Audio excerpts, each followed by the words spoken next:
Bonsoir à tous, bienvenue sur le plateau Equinox Soir. Je suis Serge Alain Autou pour le décryptage quotidien de l'actualité.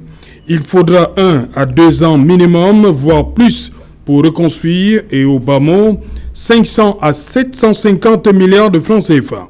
Dixit Robert Moutet-Ambassa dans un entretien accordé à Alain Djipou du confrère du Messager. L'expert pétrolier revenait ainsi sur l'explosion suivie d'un incendie enregistré dans la nuit du 31 mai au 1er juin 2019 à la Société nationale de raffinage Sonara.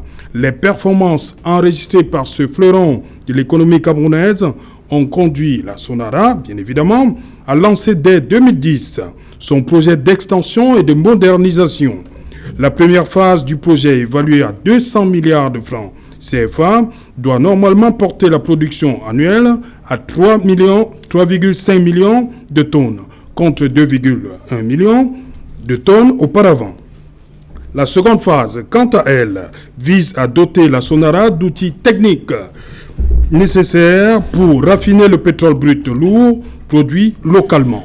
L'incident de la semaine dernière ne vient-il pas remettre en question le vœu des autorités camerounaises à terme de ne plus acheter le pétrole de Guinée équatoriale et du Nigeria? Incendie à la Sonara, comment surmonter l'incident? Madame, Monsieur, c'est le fait du jour.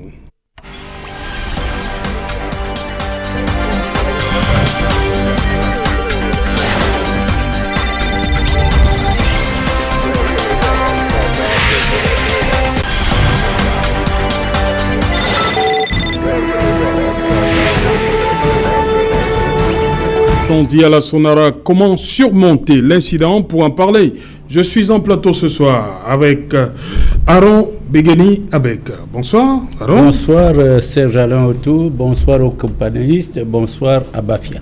Voilà. Vous êtes la société civile, mais vous avez une expérience. Vous êtes un ancien de la régie Fercam. Ancien de la régie Fercam Il y a eu souvent des catastrophes, donc vous pouvez nous aider. Au chemin de fer, oui. J'étais au centre, instructeur au centre de formation, oui. Et je connais à peu près la démarche pour enquêter sur un incident, oui. Et que ce n'est pas au hasard qu'on dit qu'un incident est un cas de force majeure. Oui, il faut bien analyser, voir les causes. Elles sont externes, elles sont internes, ou alors elles étaient imprévisibles, etc., etc. Ce n'est pas au hasard qu'on dit qu'il y a cas de force majeure. Ok, juste à côté de vous, Didier Yimka. Bonsoir Didier. Bonsoir Serge Alain Autou. Salut à la population du Mbamekim qui sont apéris à cause de quelques félins. Les lions. Les lions on a serré qui sortent pour aller chercher énergie auprès des bergers. Donc je salue ces populations assez résilientes. Merci de m'avoir invité en ce plateau. Voilà, spécialiste des questions d'environnement. Oui, surtout militant écologiste, je peux faire. Voilà, militant écologiste. On voit l'engagement. Ok, bienvenue une fois de plus sur le plateau Didier. Merci. Qui vient pour la première fois, Elie Tchebman. Bonsoir Elie Tchebman. Bonsoir Serge Alain. Bienvenue. Merci de m'avoir invité et bonsoir à tous vos téléspectateurs. J'ose espérer que j'apporterai ma modeste contribution à un thème aussi sérieux. Voilà, justement, parce que je vous ai invité aujourd'hui en tant que spécialiste, question de risques. Tout à fait. Voilà. On peut prévoir les risques? Il faut les prévoir. Il faut les prévoir. Gérer les risques, c'est d'abord les prévoir. Oui. Parce que si on n'a pas fait de prévision, il est fort à parier qu'on ne soit pas préparé au moment où arrivent les accidents. Ok. Par conséquent, gérer, c'est prévoir. Gérer, c'est prévoir. Bienvenue une fois de plus, c'est Tchebman. Merci. Voilà, un habitué du plateau, lui, c'est Robert Moutet-Ambassa. Bonsoir Robert Moutet. Bonsoir Serge Alain Autou, bonsoir aux companélistes, bonsoir aux millions de téléspectateurs d'Equinox. Je voudrais profiter de ce plateau pour dire Bakr Salah à toute la communauté musulmane du Cameroun, très nombreuse, hein? Particulièrement celle de Mbamenougou, celle de la Mbamé à l'honneur là ce soir. Bien sûr, la bonne charité commence par soi-même. Oui. Donc, celle du Mbamenougou, celle de la Damawa, et puis je peux dire que je fais un coucou à mon petit frère qui est du côté de Sarmeliba, qui a fait aussi ça aujourd'hui. Robert Moutet-Ambassa, vous êtes là ce soir parce que vous avez passé une trentaine dans le secteur pétrolier. Le secteur pétrolier. 33 ans. Donc c'est pas l'homme politique qui est là ce soir. Non, C'est souvent difficile de contenir. J'arrive à faire la part des choses. Vous promettez aux téléspectateurs je promets de dire la vérité comme d'habitude. Ok. Donc je ne vais pas porter les gants pour ça. Voilà, Robert Mouté-Ambassa, vous dites que cet incendie aura des répercussions importantes dans la filière aval pétrolier et même dans d'autres qui en dépendent. Qu'est-ce qu'on doit comprendre par là? Oui, c'est passé la nuit du vendredi. Si on a expliqué au niveau de la question, je crois que je ne pourrais pas être très bien compris. Bon, il faut savoir une chose. Dans le secteur pétrolier, c'est déjà un secteur de pointe, il faut le noter. Et généralement, les installations sont conçues, sont réalisées en intégrant un certain nombre de mesures de sécurité, de sûreté même, pour être sûr et que tout seul, ces installations peuvent fonctionner. Vous comprenez? Les installations ne sont pas faites pour que les gens manipulent tous les jours. Ce qui se passe, c'est quoi? Quand l'installation est terminée, on la démarre, on passe en automatique, elle fonctionne seule. Elle n'a besoin de personne. Les gens sont là, les opérateurs, la maintenance sont là pour suivre les paramètres, observer les pressions, les températures, les niveaux, la régulation, s'assurer que tout marche bien, mais les installations marchent seules. Et il y a un dispositif qui est mis en place pour empêcher les installations à atteindre une catastrophe. C'est des préalarmes, des alarmes de sécurité. Et quand un paramètre fonctionne, atteint la préalarme, l'opérateur intervient pour essayer de stabiliser et repasse en automatique. Maintenant, si l'opérateur n'arrive pas à intervenir, ça passe en situation d'alarme. Et en situation d'alarme, il y a des automatismes qui se font. C'est-à-dire, le système, tout seul, gère la faute. N'a plus besoin de l'opérateur. Et si à ce niveau, rien n'est fait et que le paramètre continue d'évoluer négativement, les sécurités agissent, arrêtent la production. Ça, de façon automatique. On n'a pas besoin. Donc, pour ce genre d'accident majeur qu'on a eu dans notre raffinerie, je peux vous le dire très simplement que ça rejoint ce qui arrive partout à des catastrophes, c'est-à-dire une succession de manquements, une succession des insuffisances, des initiatives malheureuses, parfois de mauvaises décisions, qui parfois sont prises 5, 10 ans en amont. Et on ne voit pas ça. Vous comprenez? Donc c'est une succession de choses comme celle-là qui font qu'on arrive à la catastrophe. Voilà, donc vous parlez justement d'une succession les choix managériaux, les erreurs humaines, dysfonctionnements techniques. Vous pensez que c'est tout ça mis ensemble qui a conduit à ce qui s'est passé? C'est tout ça qui a conduit à ça, parce que si tout ça ne s'était pas mis les uns derrière les autres, on n'aurait pas eu d'accident. Je pourrais expliquer tout à l'heure si vous voulez, maintenant, comme vous voulez. Voilà. Aaron Begeni, justement, sur cette question, vous dites que vous avez parlé d'une centrale thermique, aujourd'hui hors d'usage. Oui, il m'est revenu que la RSONEL avait installé une centrale thermique à Limbe et que cette centrale thermique pose des problèmes. Et non seulement cette centrale thermique, il y a aussi, nous avons parlé du groupe électrogène, mais en réfléchissant, tel que à partir du moteur qui peut exploser, je me suis dit, il y a explosion, il peut arriver qu'un projectile vienne de l'extérieur pour être à l'origine de l'explosion.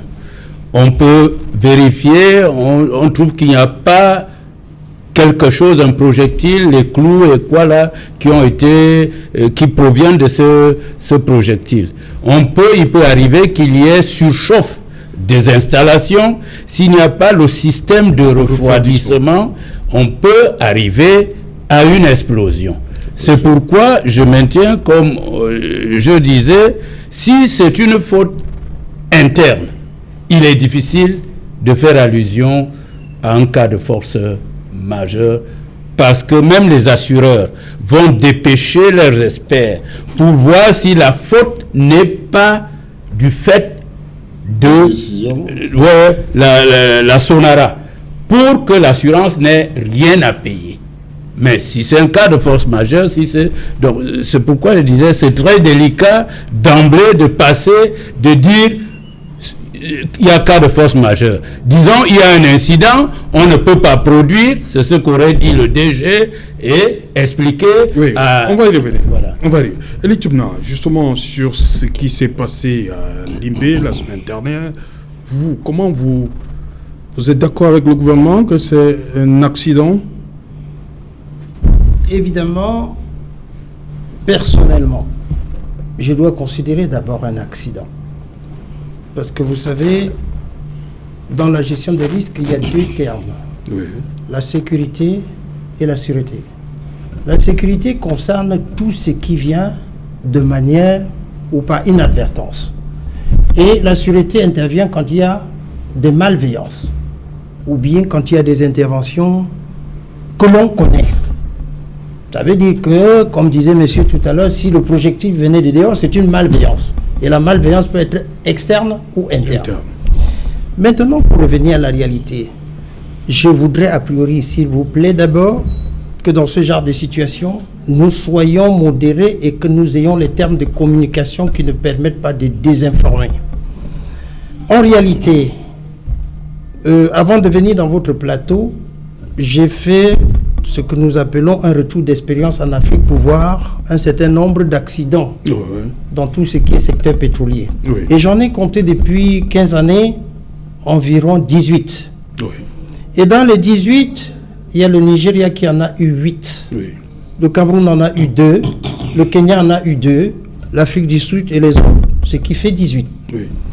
Et si je vois bien les chiffres, le Cameroun, avec Van, avait eu environ 229 morts.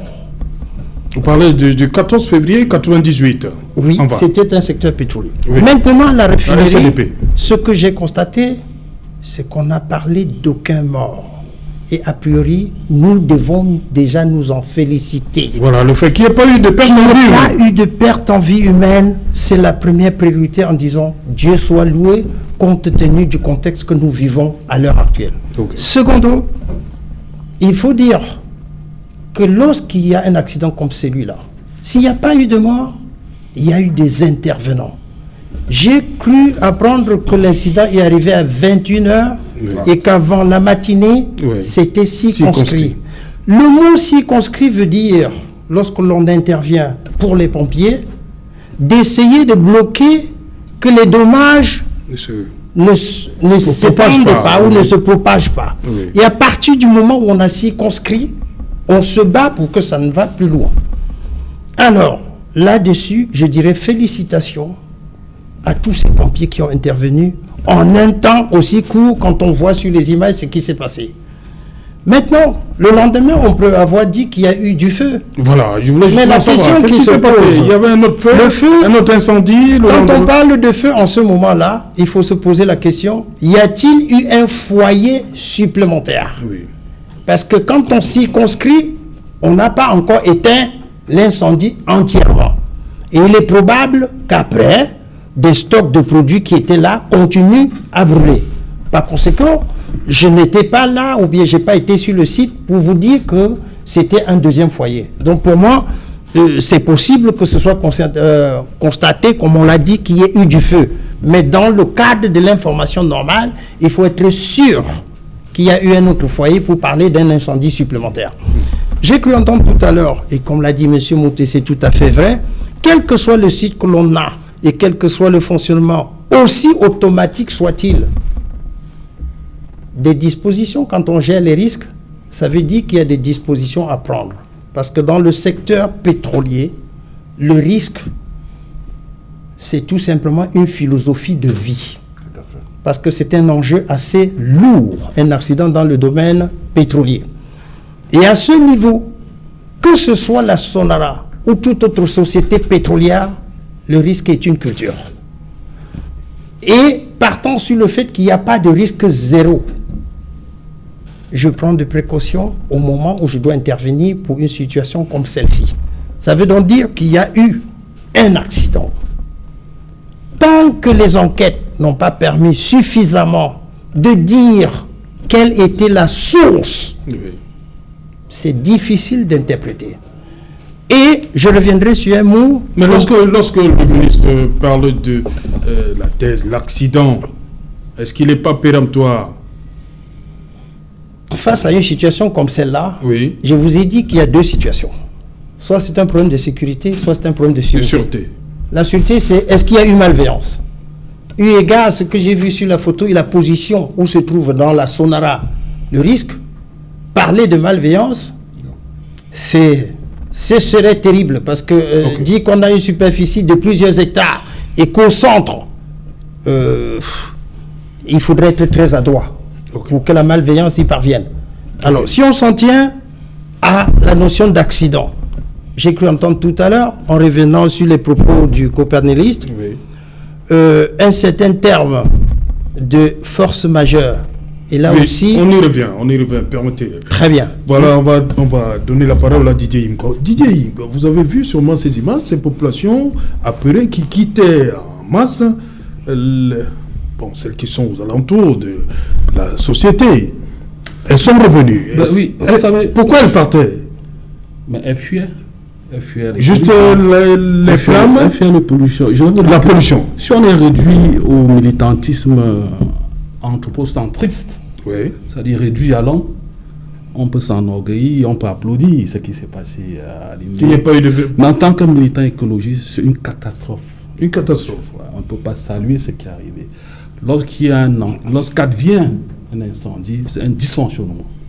On ne peut pas applaudir, on ne peut pas faire des comparaisons, il y a un dysfonctionnement. Alors, les premiers cas, moi je sors de Limbé, les premiers cas s'observent déjà.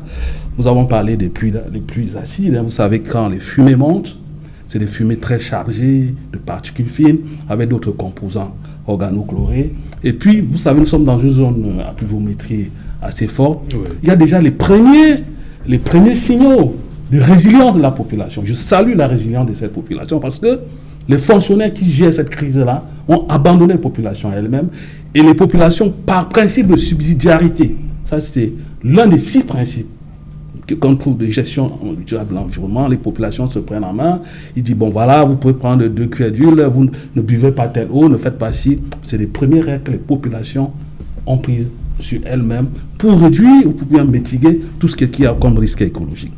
Je vous fais grâce de tout ce qu'il y a comme les eaux de refroidissement qui sont tachées, qui sont chargées de taches d'hydrocarbures qui vont rentrer parce que Limbé, Sonara est très proche de la mer.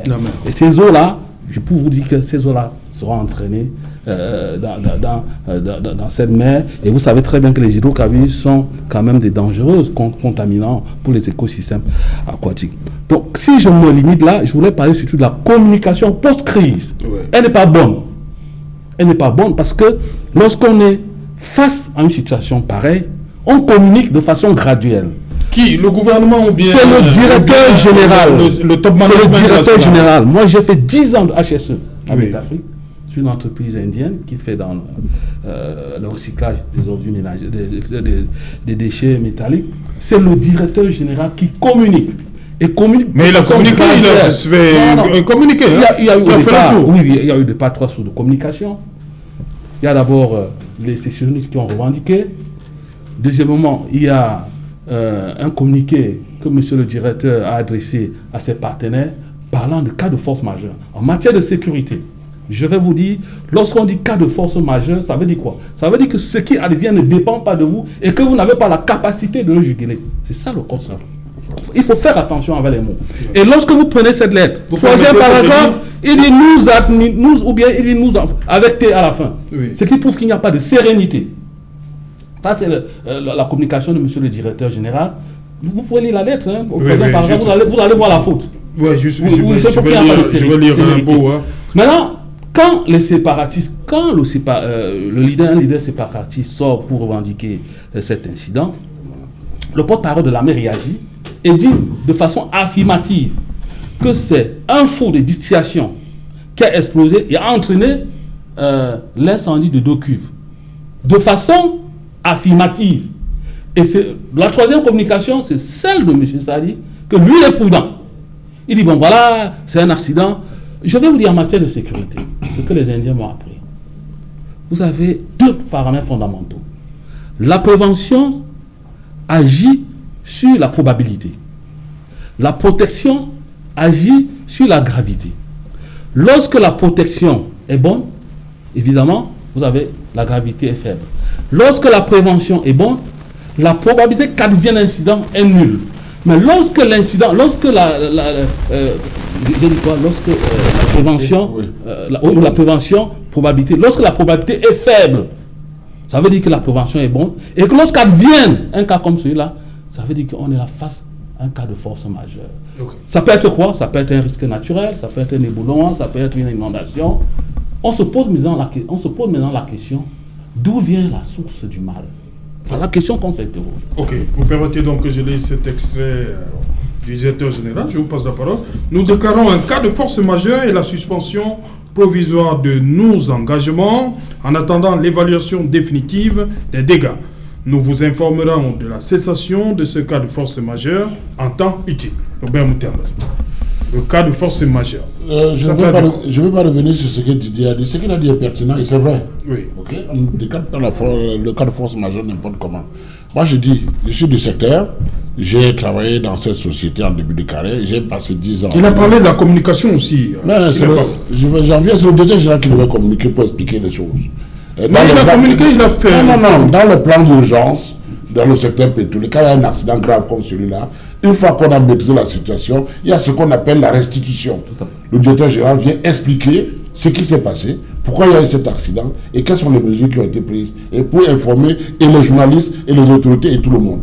Ça fait que tout le monde part de là avec le même niveau d'information. Et vous allez voir que partout dans les médias, ça sera la même chose. Mais moi, je pense que ce qu'on a eu dans notre raffinerie, je suis sûr que je ne me trompe pas beaucoup. J'ai connu cette raffinerie avec le directeur général Bernard Reding, qui a mis des standards de fonctionnement, de sécurité, des standards de sûreté, qui a travaillé dans le strict respect des procédures, de la norme, de la qualité, à un niveau très élevé.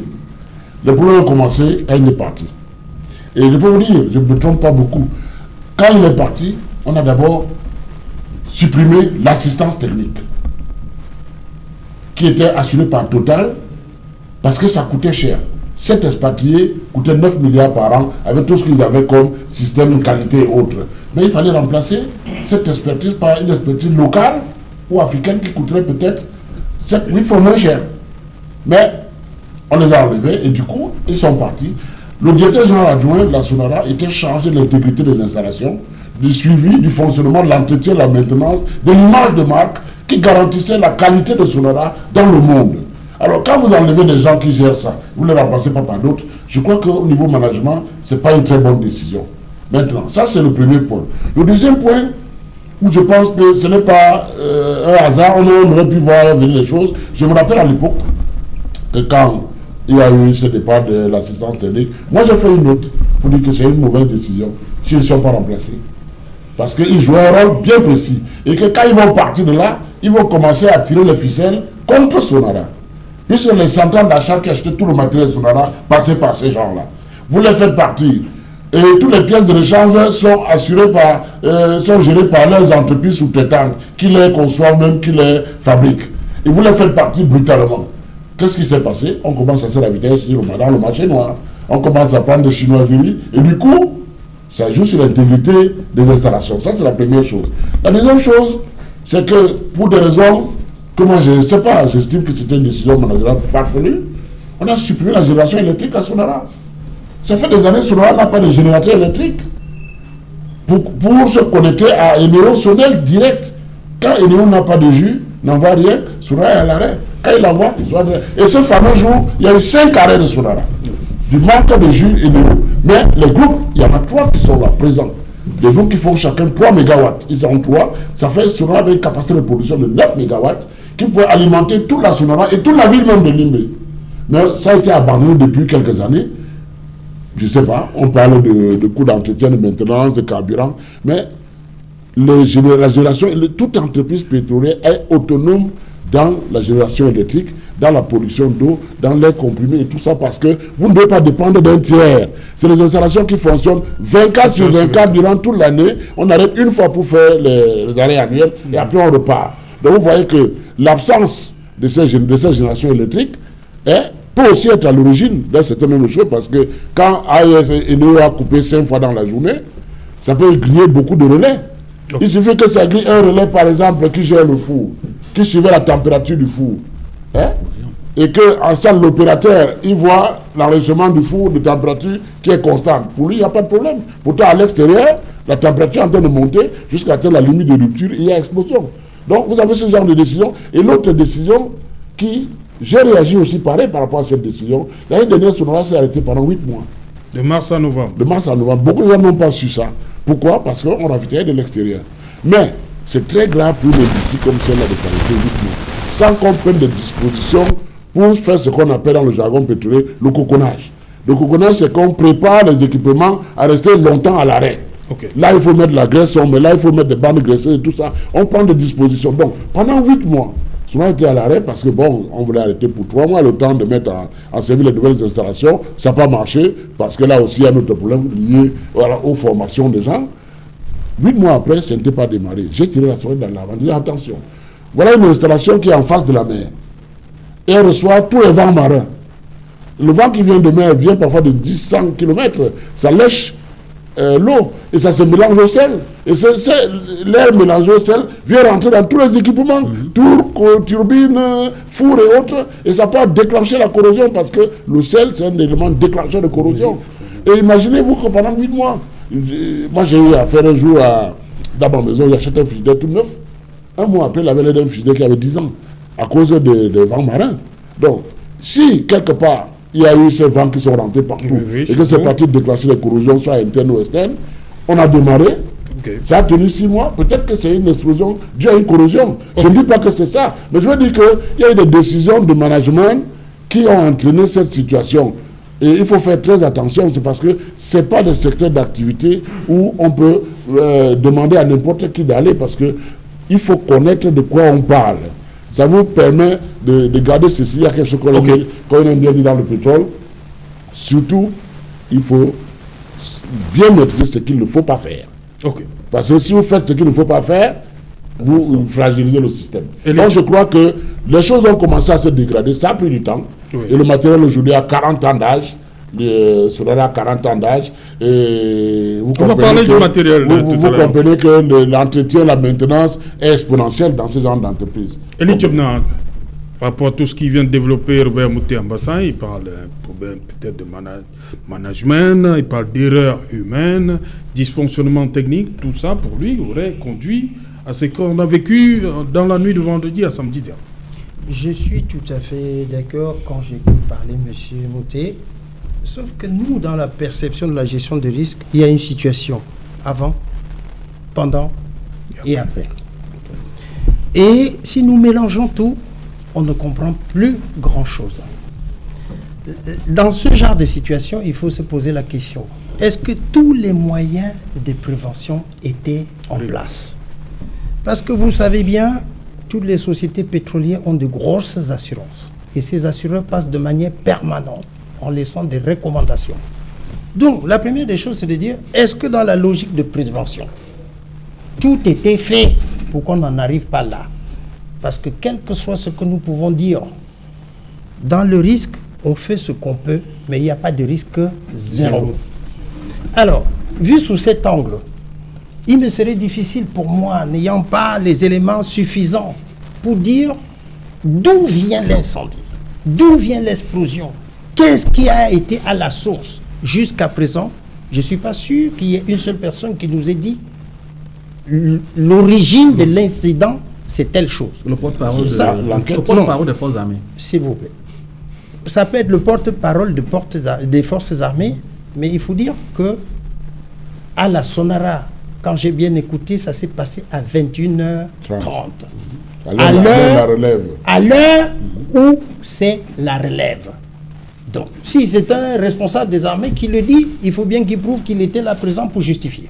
Donc, à cette heure-là, les équipes s'échangent. Maintenant, il faudra que l'enquête puisse déterminer exactement la source de l'accident. Maintenant, quand nous parlons de pendant, on peut se poser la question, est-ce qu'on a fait ce qu'il fallait faire pour éviter le pire? Et on l'apprécie. Après, c'est la communication, comme il l'a dit. Donc, si nous devons débattre, on doit prendre chaque chose à sa place pour qu'on puisse se comprendre. Maintenant, si je reviens à la communication, comme il a dit, vous savez, au Cameroun, il y a des textes de loi bien établis qui imposent à tout établissement classé, comme la Sonara, qui est contrôlée par le ministère de l'Environnement ou les autres tout le temps, et qui doit faire une étude de danger assortie d'un plan d'urgence. Ce plan d'urgence est un cahier de charges pour des répétitions permanentes annuelles qui permettent d'être prêts en cas de danger. Alors, s'ils le font très bien, je me dis, s'ils ont répondu à ce qui s'est passé de la manière dont ça a été fait, je n'ai pas trop de critiques à faire. Maintenant, pour ce qui concerne la communication, parce que dans le plan d'urgence, on précise bien. Parce qu'après l'accident, il faut gérer la situation de crise. C'est une situation de crise.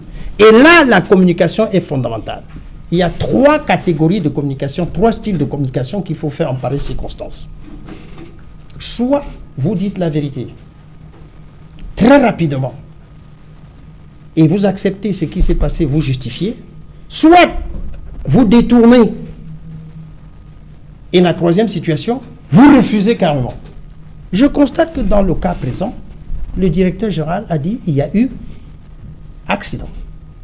Et la réaction a été rapide. Maintenant, il y a eu des choses qui ont été écrites. J'ai bien peur qu'il y ait une incompréhension. Parce que quand nous on fait les études de danger, il y a dedans des sources externes qui peuvent être les causes naturelles. Comme à Limbé, vous avez le volcan, vous avez l'inondation, vous avez autre chose qui peuvent venir de l'extérieur. La mer, comme on dit. La mer, c'est l'inondation. Oui.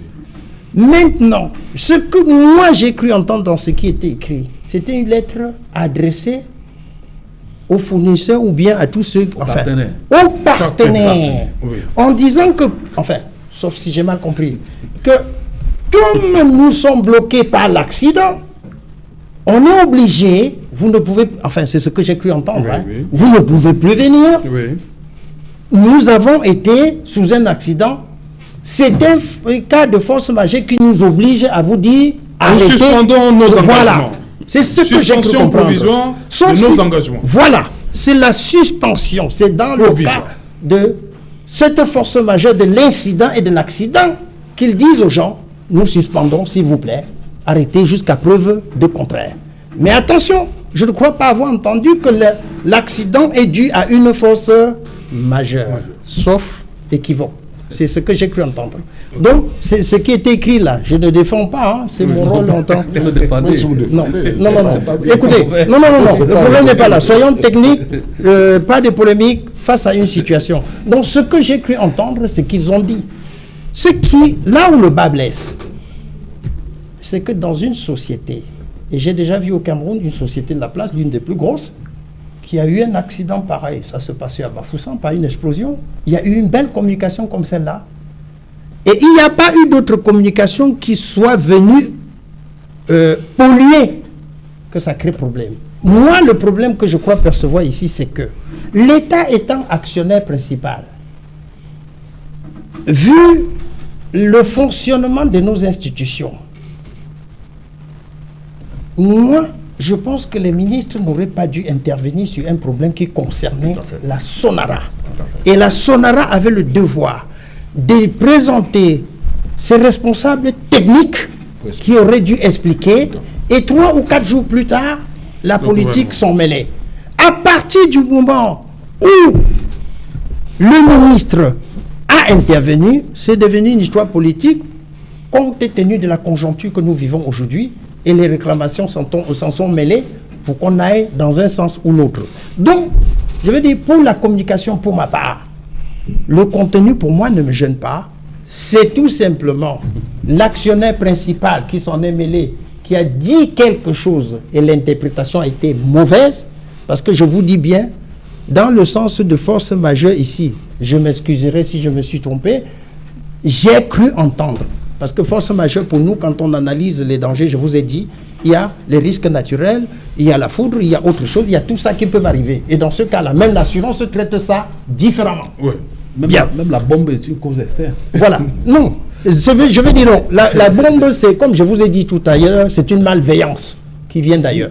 Maintenant, j'ai cru entendre aussi des choses ici, et je dis, soyons parfois pas dans la polémique, mais soyons techniques pour expliquer. J'ai cru entendre tout à l'heure M. Didier qui disait, on est à quelques jours seulement depuis le 1er.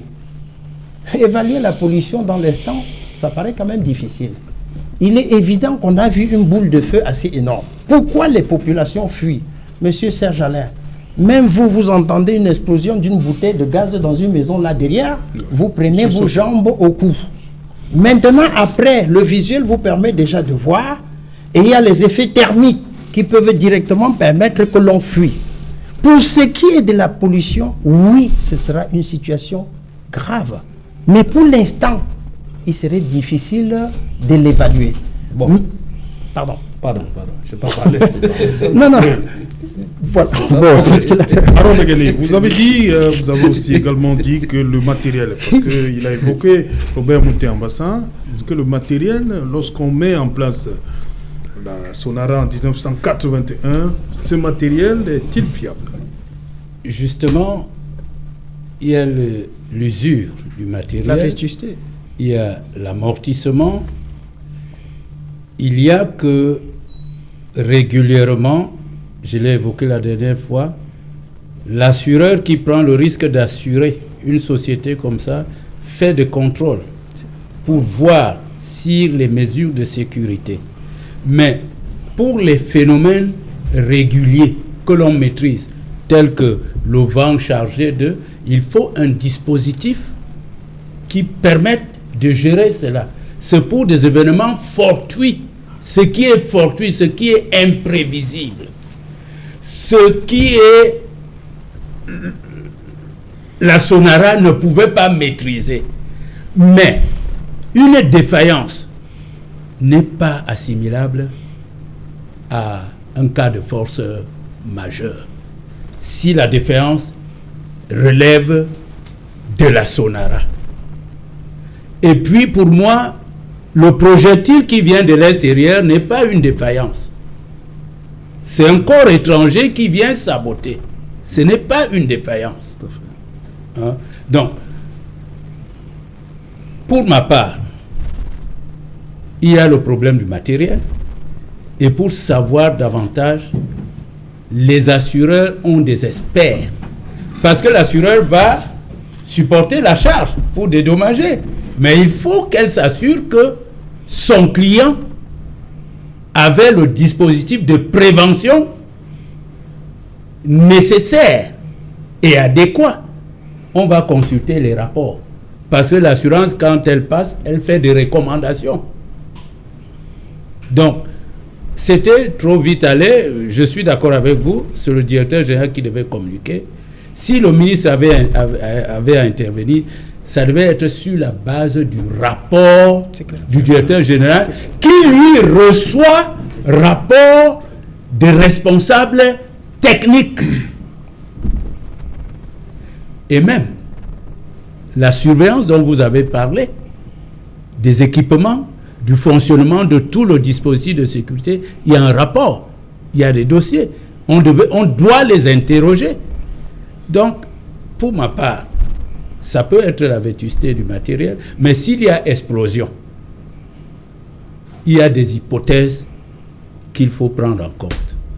Ce serait une bombe, chez nous, dans le langage chemin de fer, ce serait quand on veut immobiliser, on voulait immobiliser le train parce qu'il y a danger devant, on met les pétards. Si par inadvertance, le chauffeur se réveille, le conducteur se réveille d'un sommeil et démarre le train, le pétard va exploser et il sentira que on m'a immobilisé, appuyé de pétard. Vous voyez. Donc, quand il y a explosion, ça veut dire qu'il y a quelque chose qui est à l'origine de l'explosion. Cette explosion provient de quoi? Je réfléchissais après mon passage ici. Je dis, le moteur de la voiture peut exploser. Il y a un système de ventilation qui doit gérer l'élévation de température. Était-ce pour ça?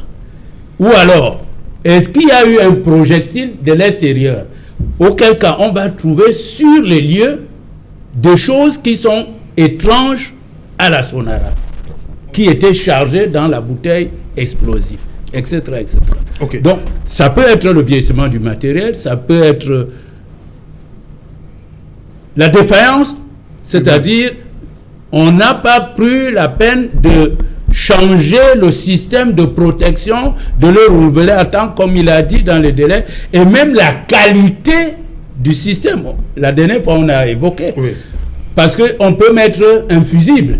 Okay. Quand tu as surchauffe, le fusible fond.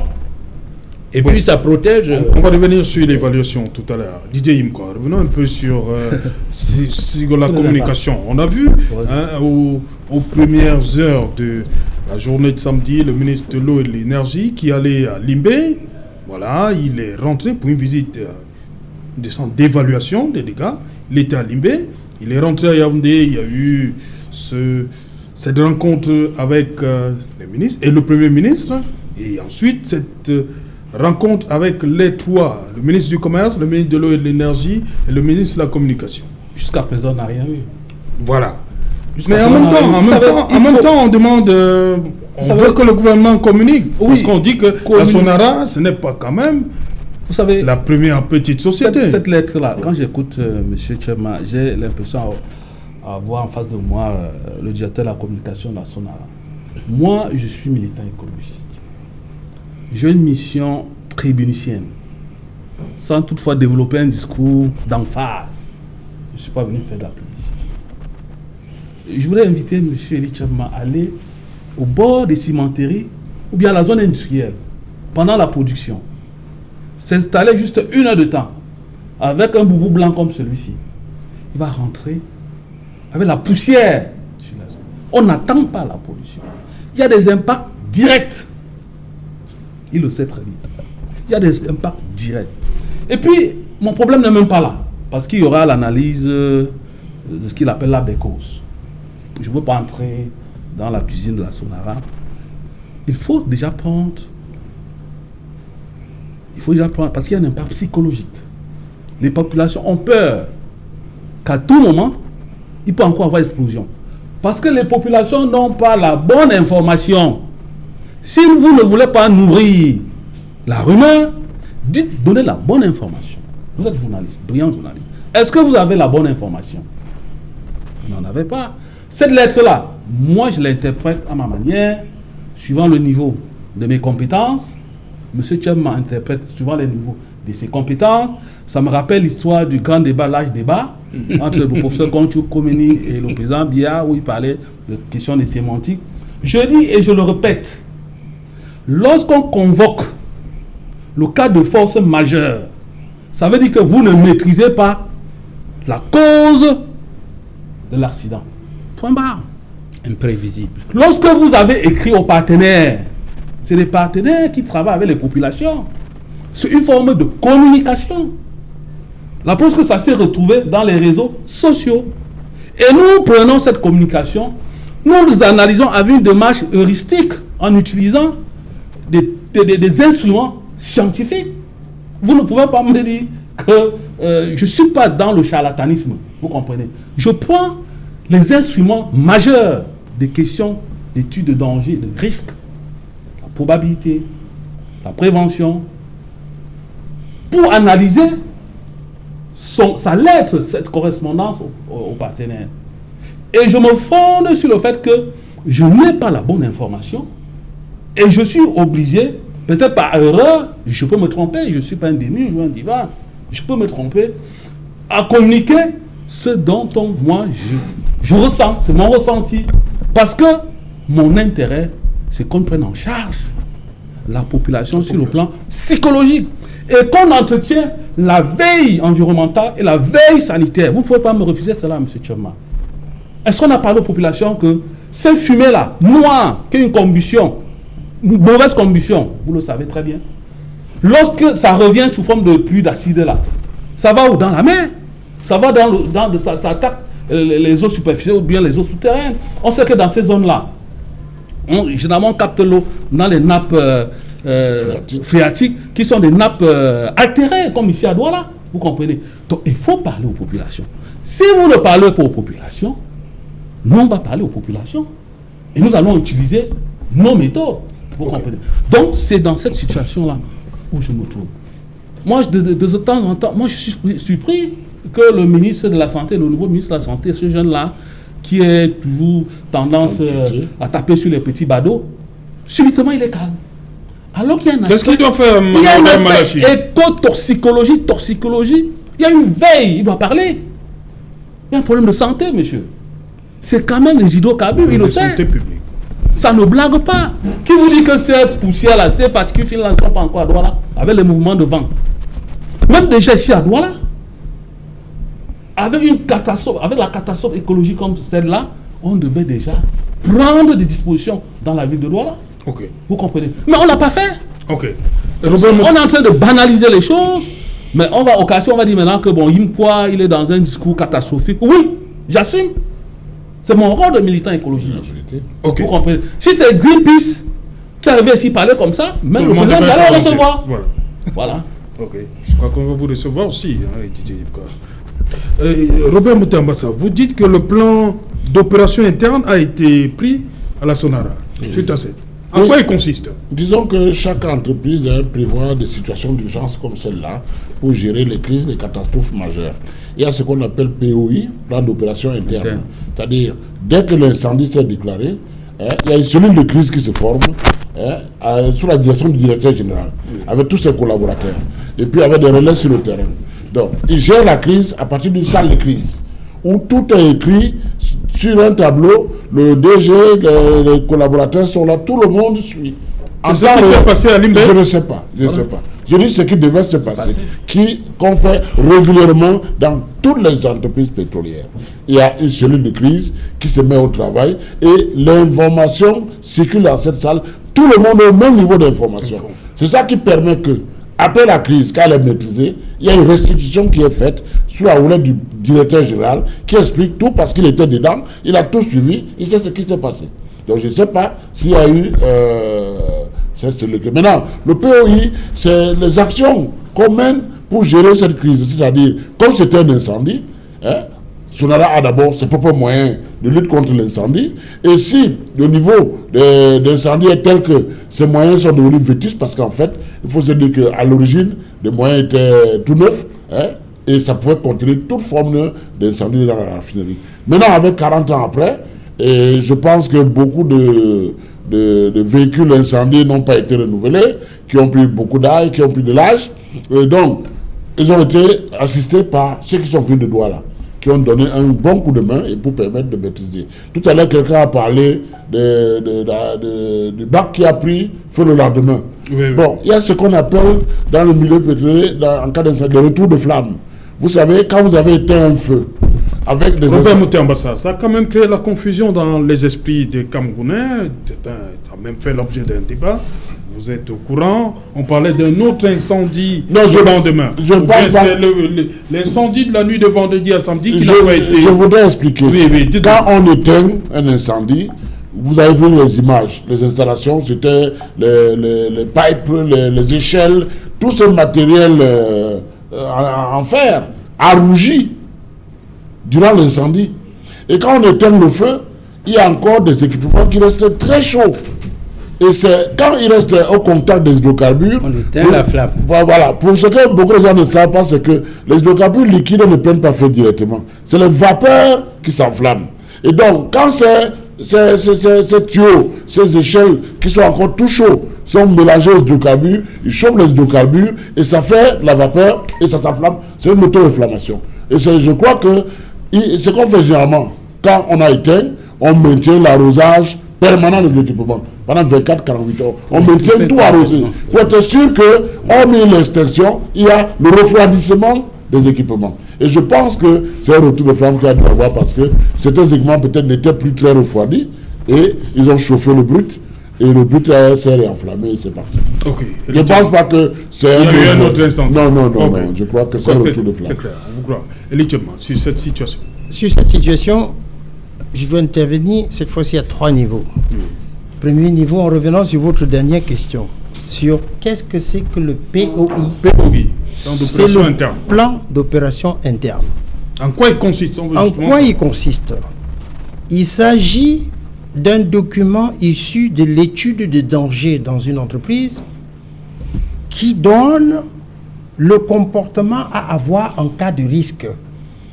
Et on dit plan d'organisation interne au cas où le danger ne traverse pas les limites de l'entreprise.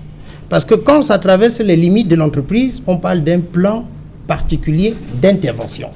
Et à partir de ce moment-là, parce que si vous avez l'incendie chez vous et que ça dépasse votre limite foncière, c'est l'autorité compétente, et en particulier le préfet qui intervient. Même si vous allez éteindre le feu chez l'autre, justement dire que c'est ça. Vous pouvez lui donner un coup de main quand même. Non. Si vous intervenez chez l'autre, il peut vous porter plainte demain. Mais c'est l'autorité de l'État. Il n'y a pas de non-assistance à personne en danger, là? Bon, vous savez, la justice, ce n'est pas ma spécialité, mais je crois qu'en cas de risque, dès que ça traverse votre frontière, l'autorité compétente pour permettre d'intervenir ou d'aider le prochain, c'est tout à fait normal. Okay. Maintenant, c'était pour éclaircir cette notion d'organisation interne. Je reviens un peu sur la notion de pollution et je suis tout à fait d'accord avec mon cher ami Didier, avec qui on travaille tout le temps et il le sait très bien, mais c'est une question de perception. Oui. Notre cabinet dispose d'un laboratoire d'analyse très compétent et capable. C'est des appareils qui, quand ils sont mis, ça doit vous donner pour les poussières, la quantité de poussière qui tombe. Ça doit vous donner, dans le cas d'analyse du sol, ce qu'il faut. Non, je veux dire, non. C'est pour revenir et dire tout simplement à M. Didier, pour parler de ce qui est de la pollution et ne pas donner un cauchemar aux populations, il faut être modéré. C'est vrai que ça sera grave. Mais pour l'instant, il faut le dire. Il faut dire la vérité. S'il vous plaît, la veille, nous mêlons beaucoup de choses. On est le premier, je ne sais pas, on est à quelle date aujourd'hui? Nous sommes le 5. Autour d'une communication de quelque chose qui est passé le premier, vous demandez au directeur général d'aller plus vite que l'incendie, de donner, on donne graduellement. La première des choses, on devrait dire, qu'est-ce qui s'est passé? Là, vous parlez déjà de quelles seront les conséquences. Elle est là, elle est là. S'il vous plaît. Dans une réalité normale, pas seulement chez nous, vous savez bien que lorsqu'il advient, vous avez vu des incendies il n'y a pas longtemps à la télévision dans une grosse église, vous avez vu ailleurs.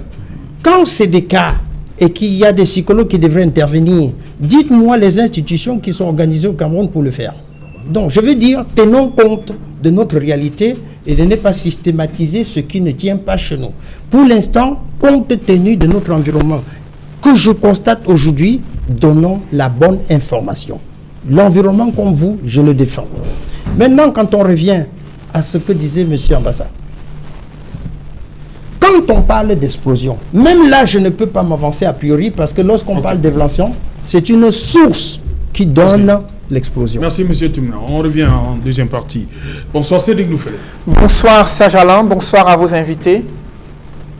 Voilà, le 20h, c'est dans un instant, Cédric. Qu'est-ce qui est au menu ce soir? Ce soir, nous parlerons de ces messages des imams qui appellent la communauté musulmane à éviter les pièges de l'instrumentalisation de la fibre ethnique et religieuse pour préserver la paix et la stabilité au Cameroun. Et cette stabilité, cette paix préoccupe également les Nations Unies. Une réunion du Conseil de sécurité s'est encore tenue sur l'Afrique centrale avec pour principal point à l'ordre du jour la situation sécuritaire et humanitaire dans les régions anglophones. Et le représentant spécial pour l'Afrique centrale des Nations Unies a tenu à interpeller le gouvernement sur l'urgence d'ouvrir un dialogue national inclusif qui, selon lui, semble être la seule voie pour résoudre cette crise anglophone. Au moment où cette réunion s'est tenue hier au siège des Nations Unies à New York, des organisations internationales, la société civile, ont attiré l'attention des Nations Unies sur des graves violations des droits humains sur le théâtre de la crise anglophone, là où, au-delà de cette violence meurtrière, il y a désormais un risque élevé de tensions intercommunautaires, au point que le gouverneur de la région du Nord-Ouest a condamné des actes menés par un groupe d'éleveurs en représailles à la suite d'une attaque attribuée à un groupe armé séparatiste. Comment en est-on arrivé là? Élément de réponse à suivre dans le journal de 20h. Et ce soir, vous verrez la première séance d'entraînement des Lions Indomptables qui sont en stage préparatoire de la Coupe d'Afrique des Nations en Espagne. Comment se prépare-t-il? Quelle est l'ambiance dans la tanière des Lions Indomptables à quelques semaines de la grande messe du football africain? C'est à suivre dans un instant. Serge Alain. Voilà, Cédric Noufelet va développer pour nous tous ces titres dans le 20h qui va présenter. Quant à moi, madame, monsieur, je vous retrouve après pour Equinox Soir, deuxième partie, le temps du débrief, toujours en compagnie de nos 4 invités. Place tout de suite à la pause journal.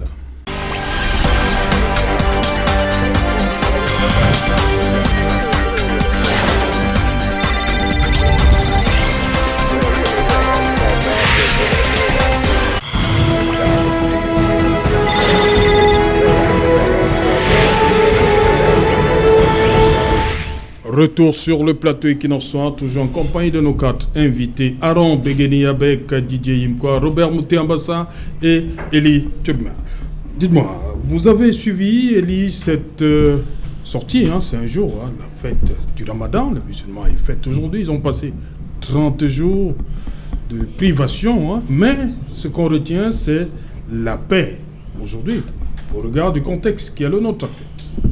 Normal, ce mot-là qui reviennent dans toutes les prêches.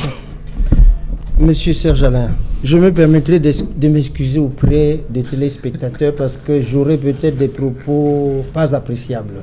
Comment ça? Parler de paix chez nous, parce que ça a commencé avec un problème d'ethnie et autres. Nous nous situons au-dessus de la forêt tropicale. La nature nous donne beaucoup de leçons que nous n'apprenons pas. La forêt est le milieu le plus productif et le plus diversifié. Ce qui aurait pu montrer que le Cameroun, avec 250 ethnies diversifiées, serait le pays le plus productif. Force est de constater que la nature nous enseigne, mais la créature humaine qui est l'homme détruit le sens de la nature. Le mot paix a son sens, compte tenu du contexte que nous vivons. Oui. Mais ce n'est qu'ensemble qu'on va loin. Pour aller vite, on va seul. Face à la situation du Cameroun aujourd'hui, moi je pense qu'il n'y a pas une notion d'ethnie. Nous avons besoin de vivre bien, de vivre mieux, et on devrait être ensemble. Et le mot ensemble veut dire paix. Depuis quelques jours, on appelle au dialogue. Le dialogue dans une famille veut dire s'asseoir ensemble autour d'une table. Par conséquent, je crois bien qu'il est temps qu'on efface cette notion d'ethnie pour penser que nous sommes à quelques kilomètres seulement de la forêt qui est le milieu le plus productif du monde et ça devrait nous donner des leçons. Alors, voilà. La paix. Normal que ce mot-là soit été incontournable aujourd'hui dans les prêches. Compte tenu de temps qui court, seulement on en parle sur les lèvres. Ceux qui devraient nous montrer la direction ne le font pas. Mais nous, le bas peuple, nous sommes en paix. Même si nous avons quelques soucis, même si nous avons quelques inquiétudes. J'ai toujours dit, quand on dit paix, vivre ensemble, autre, Dieu nous a créés complémentaires. Et Dieu a tout créé avant de penser à l'homme. Il a d'abord mis les conditions d'existence et de coexistence. Et l'homme est venu par la suite. Ce que je ne peux pas faire, je l'obtiens de mon vis-à-vis. Ce qu'il ne peut pas, il obtient de moi. Le monde est ainsi fait. Mais seulement, mon frère me pardonnera, j'ai l'impression que la course du pouvoir ou la course pour le pouvoir à travers les partis politiques est venue nous diviser. Je vous ai toujours dit, nous nous comportons dans les partis politiques aujourd'hui comme les compagnies d'Inde auparavant qui allaient chercher des richesses pour les nations. Alors on est dans le parti politique pour arriver au pouvoir. Arriver au pouvoir, c'est avoir la main mise sur les richesses du pays et on en dispose comme on veut, au détriment du peuple. Cela se voit et cela se sent. Or, le pouvoir est un moyen pour moi. Ce n'est pas un objectif final. C'est un moyen pour assouvir les attentes du peuple. Ce peuple qui met à disposition de ceux qui gouvernent les contributions sous forme d'impôts, sous forme de taxes, pour investir dans les routes, les écoles, la santé, et j'en passe. Nous avons ce problème parce que c'est les politiques qui l'entretiennent. C'est les politiques qui nous poussent à cela. Mais pour le moment, moi je pense que sur cette table, il y a convivialité, il y a la paix. C'est ceux qui nous dirigent, qui ont leurs ambitions. Sur cette table comme au marché. Il y a la paix sur cette table. Oui, même au marché. Oui. Malgré les soucis que nous avons au sujet de la Sonara, au sujet de la population qui est autour du lieu où il y a eu l'incident et qui, par réflexe, pour préserver sa vie, se sauve, s'éloigne du lieu de l'accident. En dehors de ce souci-là, vraiment, c'est une vue de l'esprit que d'entretenir, que de le dire, mais il faut passer aux actes. Il faut poser les actes. Mon frère Copanoïs vient de parler du dialogue. Okay. Mais on fait comme un jeu. Moi, je dis toujours, vraiment, la politique est trop sérieuse pour être un jeu. C'est là de gérer le pouvoir que te donne le peuple et d'organiser. Pour que le peuple, que nous devenions une puissance comme les États-Unis. Mais nous chantons nos richesses, nous chantons nos ressources humaines, mais on ne fait rien pour devenir les États-Unis et nous imposer vis-à-vis des autres peuples. Merci. Robert Mouté, ambassadeur. Si les imams en parlent aujourd'hui, ça veut dire que le Cameroun n'est pas en paix. Le Cameroun est-il en paix? Ben, bonne question, mais je vais déjà dire qu'il y a deux types de paix. Il y a la paix positive et il y a la paix négative.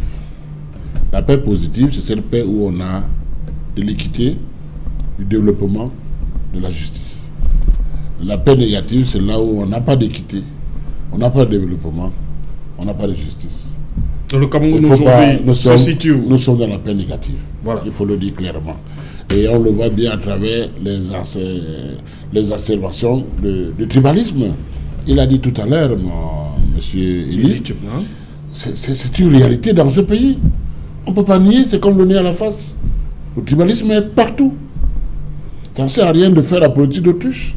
Donc je crois que nous devons tout faire pour sortir de cette paix négative et revenir à la paix positive. Ok.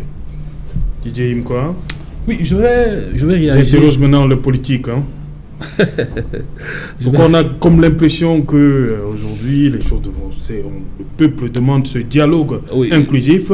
Pourquoi les politiques, certains, pas tous, prennent la patte? Oui, je vais réagir là où il a chuté, M. Tchekma, pour lui dire que même aujourd'hui la forêt n'est pas en paix. À cause des hommes, à cause de la déforestation, le braconnage, l'exploitation minière, la surexploitation comment j'appelle ça, des fermes agro-pastorales, l'exploitation minière, sans une politique publique d'aménagement fiable, durable. Voilà les lions qui quittent leur tanière pour aller manger le bœuf. Voilà les éléphants dans le Mayokani qui quittent leur gîte pour aller discuter le point d'eau avec les populations. J'ai un ami au sud qui a vu son chien avalé par un bois, tout simplement parce que le bois dans son habitat naturel n'a plus à manger. Donc, M. Tchekma, même la forêt n'est plus en paix. La paix, c'est la sécurité. La sécurité, c'est la croissance. La croissance, c'est le développement. Mais quand une fraction d'individus bloque le fil de la croissance, il n'y a pas de développement. Et c'est le cas actuellement au Cameroun. Il a si bien dit, vous ne pouvez pas parler de paix lorsqu'il n'y a pas de route, lorsqu'il n'y a pas de l'eau à boire, lorsqu'on utilise les gisements d'ordures ménagères comme instrument d'adressage des routes, vous dites à quelqu'un, oui, j'habite à Koto, vous arrivez, il y a un gisement, il y a même pas un bar ou bien tu vas trouver une poubelle là-bas, tu vas trouver des ordures en train d'être incinérées, je suis derrière. Voilà comment on indique où on habite au Cameroun. Il n'y a pas de paix. la paix ou l'unité nationale était pendant longtemps une incantation. C'est une construction permanente. Ce n'est pas un simple discours, ce n'est pas un slogan. Il faut travailler. Vous ne pouvez pas être en paix, M. Serge Otou, lorsque vous vous levez le matin, vous n'avez pas de lumière chez vous pour repasser votre habit. Vous allez dans vos toilettes, vous n'avez pas de l'eau. Vous courez vers le premier puits, vous avez un rang de 15 personnes. Ça se passe ici à Douala. Ça, c'est pas la paix. Pendant longtemps, le discours politique s'est conçu autour de cette paix-là. Aujourd'hui, il n'y a pas de paix. Voilà où nous nous trouvons. Moi, je pense que il faut revenir à des meilleurs sentiments. Je suis heureux quand j'écoute les hommes d'église parler de la paix, même s'il y a une relation incestueuse entre les églises et le politique. Lorsque vous avez lu Ville cruelle, vous pouvez comprendre des Aboto, vous pouvez comprendre cette relation, ce jeu d'intérêt entre les deux. Mais n'allons pas en profondeur, limitons-nous à ce discours-là pour dire ok, parce que chez les catholiques, chez les chrétiens, de lundi à samedi, on est politique, mais le dimanche, on est chrétien. Donc j'espère que nous allons continuer toujours à parler de ce père-là, si nous restons dans une construction structurelle. Voilà, on va sortir avec la Sonara. Robert Moutambassa, vous parlez de l'évaluation des dégâts. Pour que la Sonara soit remise sur pied, il nous faut environ 500 à 750 milliards.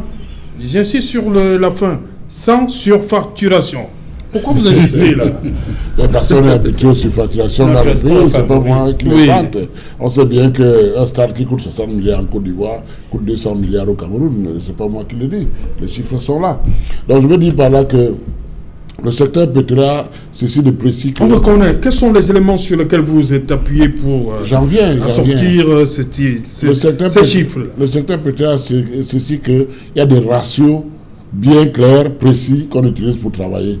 Vous savez, quand il y a une situation comme celle-là, c'est vrai qu'il y a des experts qui vont venir faire un travail de fourmi, mais avec des formules très simples, simplifiées, on peut déjà se retrouver pas très loin de la réalité. C'est la raison pour laquelle vous avez vu, j'ai mis quand même une grosse dispense entre 500 et 750 milliards. Ça, c'est déjà de 1.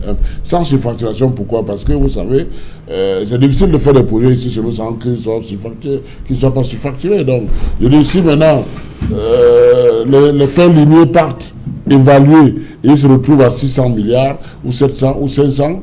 Ils seront dans la bonne plage, mais s'ils commencent à être vers les 900 000 milliards, je crois qu'il faut se poser des questions. Donc moi, je pense que les ratios sont très simples. Une raffinerie comme celle de Limbé, qui a été conçue pour traiter 2 100 000 tonnes par an de pétrole, est dimensionnée pour avoir 250 employés. Ils sont à plus de 700. Aujourd'hui. Il y a déjà un problème pour commencer. Il y a un problème. Maintenant, l'extension qui est prévu de 2100 2 à 3 500 on doit aller vers les 400. 400 employés. Oui, pas plus, 400, 420, pas plus. Il y a des ratios. C'est pareil. Et vous dites qu'aujourd'hui, là, ils sont à peu près à 700. 700. Ah oui. Donc, pour dire que quoi? Pour dire que par rapport aussi au développement des installations, quand on doit mettre en production une unité ou une raffinerie, on sait d'avance qu'on va traiter telle capacité, on aura telle capacité de production par jour. Les installations sont dimensionnées pour tenir compte de cette capacité de production. Donc, ce n'est pas des chiffres qu'on sort en l'air. Je vais vous prendre un exemple très simple. La raffinerie de Limbé, quand elle a été conçue à l'époque, avec les anciens CFA, c'était un coût global de 150 milliards. Aujourd'hui, on peut parler de 300 milliards avec le CFA dévalué. Vous comprenez? C'est le chiffre que dit Bernard, directeur général nous a communiqué quand il nous faisait la formation. Donc, je ne parle pas de chiffres au hasard. Prenez que ce ratio-là, essayez de revenir faire des projections, vous allez bien voir. Vous ne serez pas loin de 500 milliards.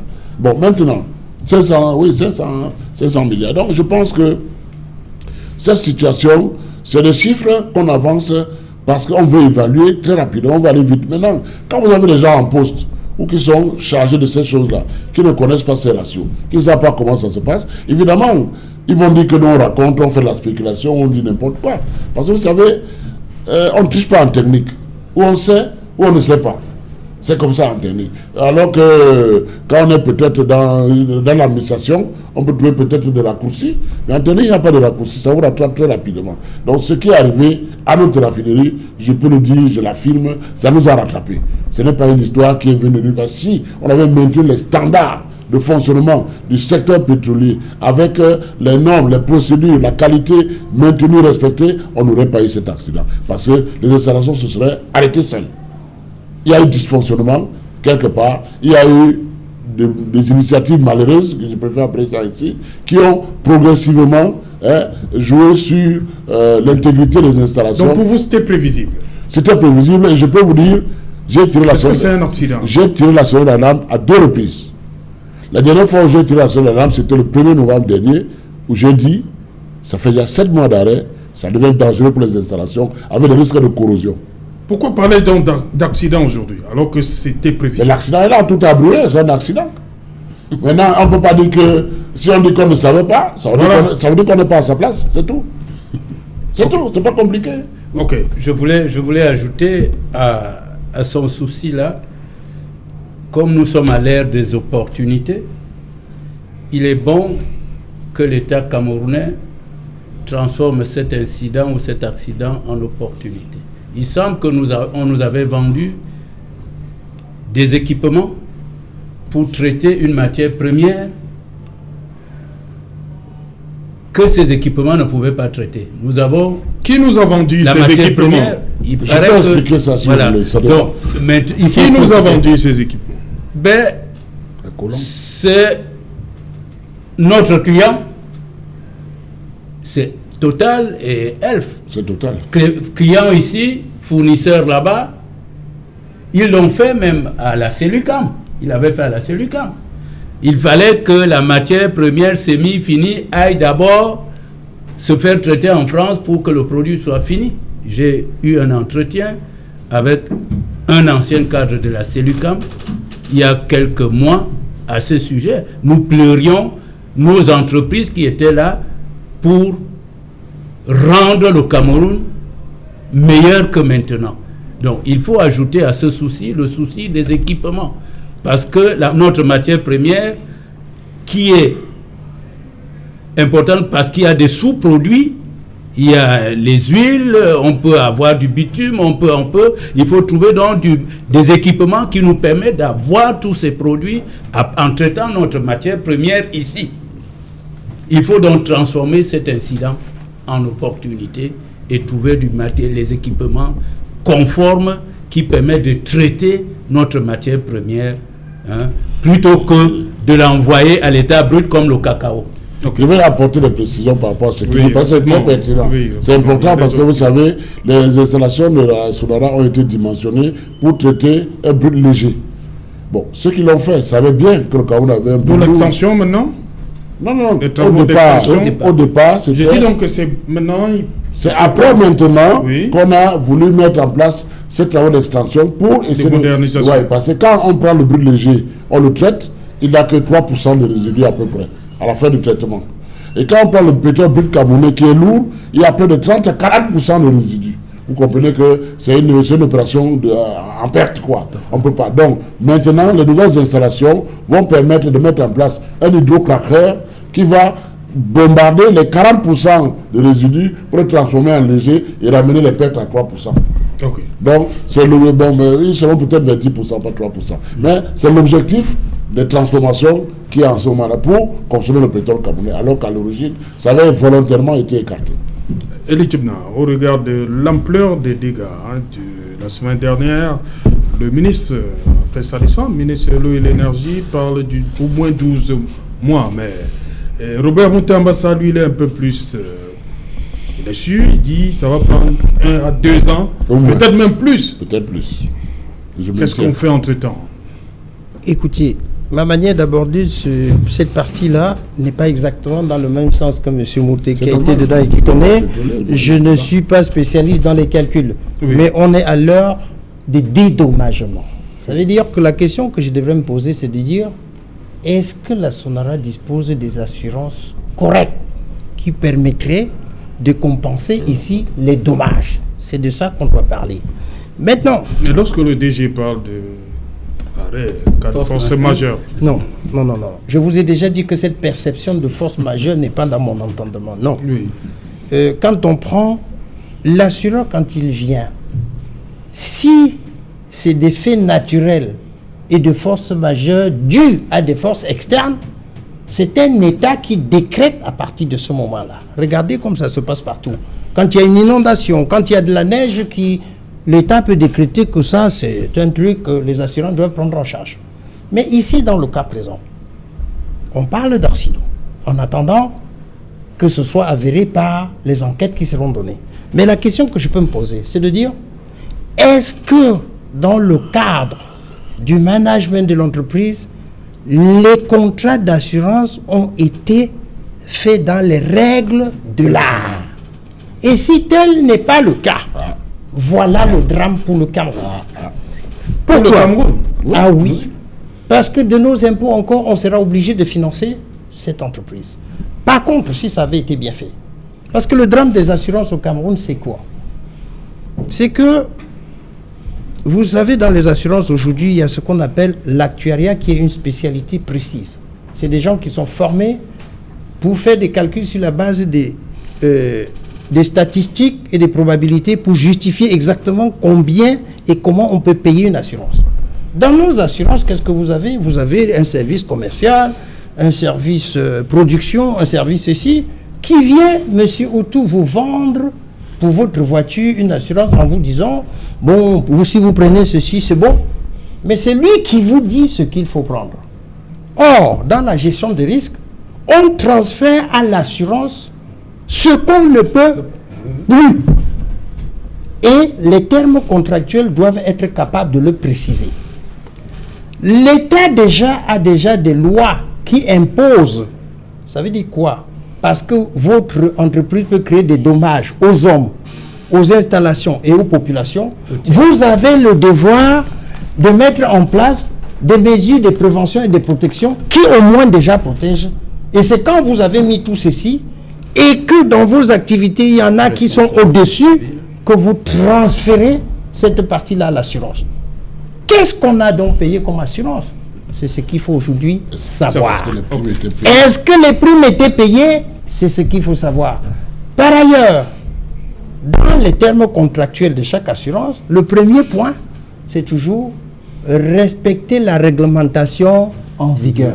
Ce qui suppose que si par hasard, les responsables ou les experts des assurances viennent, même s'ils sont passés tous les jours et qu'ils ont donné eux-mêmes des observations à tenir, ils vont d'abord regarder, mais est-ce que Sonara avait respecté la réglementation?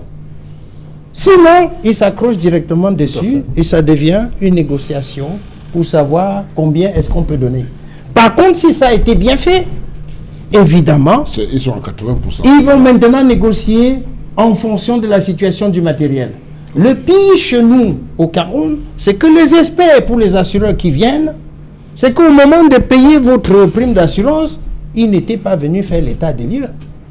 Ça veut dire qu'on vous a demandé, oui, bon, si vous prenez ceci, tout risque ou machin, vous pouvez, vous payez. Okay. Et après quoi, ils viennent maintenant commencer à vous dire, parfois même ils vous obligent à mettre plus de moyens pour protéger que l'assurance que vous avez payée. Ok. Didier Yimkwa, sur les populations qui se trouvent dans les endroits. Tout à l'heure, monsieur... Vous avez fait un discours qui peut faire peur?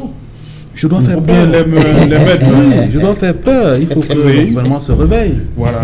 C'est mon rôle.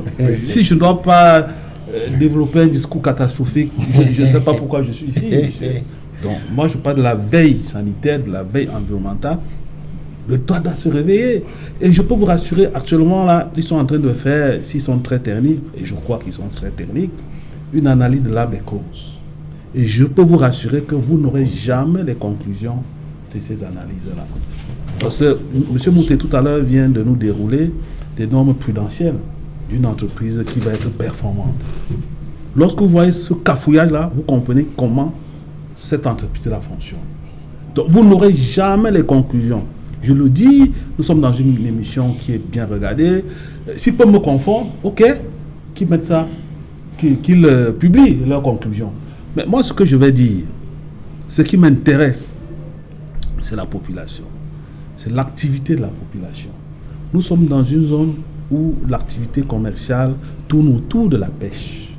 Qu'on le veuille ou pas, quel que soit le discours qu'on va me dire, l'hydrocarbure est un contaminant dangereux pour les écosystèmes aquatiques. Quel est le type de poisson qu'on va commencer à manger d'ici 2 semaines? Voilà la question que je me pose. Donc le ministre de la Santé devait sortir, en parler, le ministre de la Pêche devait en parler, M. Elepierre, le ministre de l'Environnement, devait en parler, mais personne ne parle. La population, on abandonne notre population à elle seule. Je salue encore la résilience de cette population-là. Un autre impact. Oui, rapidement, on est arrivé au terme de l'émission. Il y a l'impact social, parce que tous les partenaires, moi j'ai vu un autre hier pleurer, la Sonara a au moins 5000 fournisseurs ou partenaires. Ça, voilà les activités qui vont plus, voilà les gens qui ne vont plus travailler, qui n'auront plus rien à faire. Il faut voir comment ces Camerounais-là, il faut les encadrer. Voilà. Il y a notre impact. Merci. On est arrivé malheureusement au terme. Je voudrais parler du qu'est-ce qu'il faut pour éviter ça? Une ou deux propositions rapidement, Robert Moutama. C'est très simple, il faut faire un diagnostic sévère de la situation, un état de lieu en fait. Et de ce diagnostic, vous aurez les forces, les faiblesses, les opportunités, les menaces. Et les forces, il faut les maintenir. Les faiblesses, il faut les mitiger pour qu'elles deviennent des forces. Les opportunités, il faut les valoriser. Hein, et les menaces, il faut les supprimer complètement. C'est tout ce qu'il y a à faire. Et je crois que c'est quelque chose qui va ressortir clairement à partir de l'arbre des causes et puis tout le reste qui va suivre. Voilà, merci cher monsieur d'être venu. Merci Elie Kemia pour votre première. Merci Robert Moutamba, merci Aaron Begeni avec, merci Didier Imkwa. Merci à toute la grosse équipe conduite par Séverin Touban qui vous donne rendez-vous demain lorsqu'il sera 19h. Rediffusion 23h GMT. Il sera minuit à Baladji.